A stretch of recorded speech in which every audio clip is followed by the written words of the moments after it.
Status kandidata za Ukrajinu deluje nadrealno, rekao je Panović i dodao da svi znamo koliko je Turska dugo bila kandidat, znamo, niti Europa to danas želi niti Turska želi. To je više politička odluka nego praktična.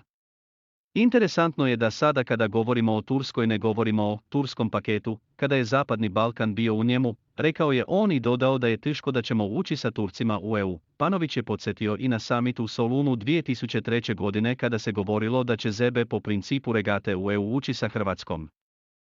Panović je ocenio da je sada sve realno i ogoljeno i u toj ogoljenosti i pragmatizmu treba tražiti šansu, odgovarajući na pitanje da li se davanjem statusa kandidata Ukrajini i Moldaviji EU stvara novu geopolitička zajednica. Panović kaže da je možda paradoksalno to da je proširenje EU u svim etapama dovelo do njene nefunekiovanosti, sa više zemalja postoji problem odlučivanja, što Nemci najbolje primjećuju. Da je EU ostala ekskluzivani klub zemalja Zapadne Europe sa identičnim političkim, demokratskim i ekonomskim nazorima bila bi politički operativnija i bitnija, smatra Panović. Prema njegovim rečima, sada u ovim dramatičnim okolnostima se tek vidi koliko znači kada jedna zemlja može da uloži veto.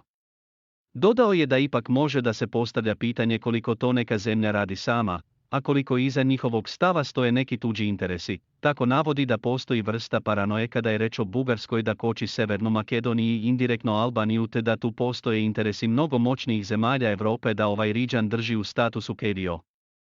Rekao je on.